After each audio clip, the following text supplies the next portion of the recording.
అందరికీ hi, welcome to my channel. ఈరోజు మనం ఇంట్లోనే చక్కగా ఐస్ క్రీమ్ ఏ విధంగా తయారు చేయాలో చూసేద్దాం.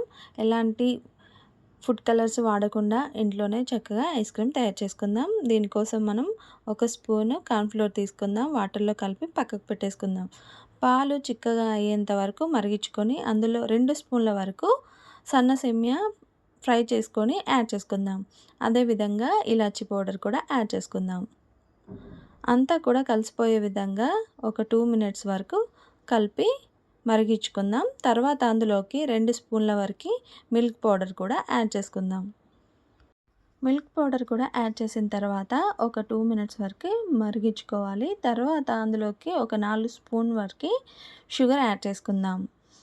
షుగర్ కూడా ఎంత యాడ్ చేసుకోవాలో అంతవరకు యాడ్ చేస్తే ఐస్ క్రీమ్ చాలా చాలా రుచిగా ఉంటుంది. ఎక్కువ యాడ్ చేసుకోకూడదు.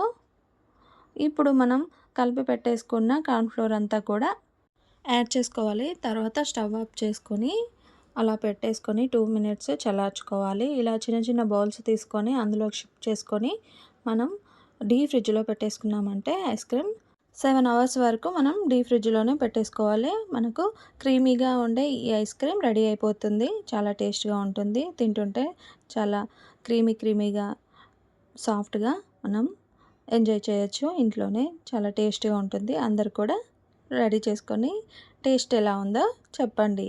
బయట దొరికే ఐస్ క్రీమ్స్ కంటే మనం ఇంట్లోనే చక్కగా ఇలా రెడీ చేసి పిల్లలకు పెట్టామంటే వాళ్ళు చాలా ఇష్టంగా తింటారు. బయట ఎలాంటి వాటర్‌తో తయారు చేస్తున్నారో తెలీదు. బయట అవి తయారు చేసేటప్పుడు ఎలా ఉంటారో కూడా తెలీదు. వాళ్ళు శుభ్రంగా చేస్తున్నారో లేదో కూడా తెలీదు. అందుకోసమని మనం బయట దొరికే వాటికంటే ఇలా ఇంట్లో తయారు చేసుకొని మంచి మంచి ఫ్లేవర్స్‌తో మనం ఐస్ క్రీమ్‌ని ఇంట్లోనే ఎంజాయ్ చేయొచ్చు. ఇలా క్రీమీగా ఉన్న ఈ ఐస్ క్రీమ్ అందరూ కూడా ట్రై చేయండి. నా వీడియోస్ నచ్చినట్టయితే లైక్ చేయండి, షేర్ చేయండి, సబ్స్క్రైబ్ మై ఛానల్.